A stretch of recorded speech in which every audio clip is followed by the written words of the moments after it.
The Suhai airshow was extremely eye-catching. There were the J-35 and the Hong Chi-19. And even Russia's Su-57 made an appearance. The only drawback was that the highly anticipated water molecule bomber didn't show up. But is it really the case? First of all, I believe that the H-20 has already made an appearance, but not in the form of a traditional manned bomber. Instead, it's a drone, or an unmanned bomber. That is, the Jiutian drone. I've done relevant analyses before. The new generation of bombers should have a large payload, good concealment, strong maneuverability, and a long flight range.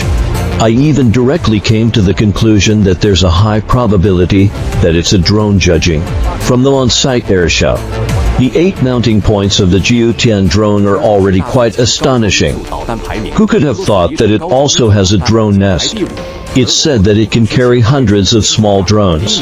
Presumably, they are those racing drones. Even if a small racing drone only carries one grenade on the battlefield, who could stand it? Right. Just look at the Russia-Ukraine battlefield and you'll know.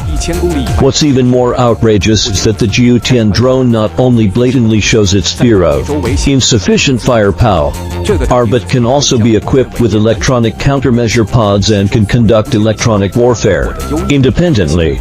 It's an all-round player. Secondly, regarding good concealment, the aforementioned electronic pods, in a sense, are for stealth, to interfere with the opponent's radar and avoid being tracked. Secondly, the air intake of the drone is placed on the upper part of the fuselage, indicating that the engine is also located above. This is also designed for stealth so that the heat signature will at least not be so easily detected by the enemy from below. As for maneuverability and flight range, maneuverability has always been a classified matter in any country and will definitely not be made public. However, since this is a drone, the issue of overload doesn't need to be considered. And although there is no public data on the flight range yet, we can make relevant speculations about it. I don't know if you've noticed that the Jiutian drone is very similar to SS Shua Engshe drone. The Shua Engshe drone has a maximum takeoff weight of 3 tons and a flight range of 6,000 kilometers. And the fuel proportion of drones is between 30% and 40%. So for the Jiutian drone with a maximum takeoff weight of 16 tons, which is 5 times that of the Shua Engshe drone, I believe that its flight range should be 6,000 kilometers. It's even possible to make a bolder guess, such as 9,000 kilometers to 12,000 kilometers, because the Jiutian drone's fuselage is large.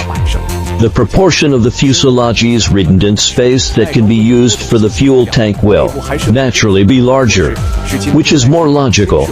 Otherwise, who would be so stupid as to leave a part of the space empty to make a drone nest when it can't even reach the battlefield? Right. Based on these analyses, the payload, stealth, as well as maneuverability and flight range all meet the basic requirements of a bomber. Therefore, I have reason to believe that Jiutian is the water molecule that everyone has been longing for. It's worth mentioning that H-20 is just a code name, just like J-20.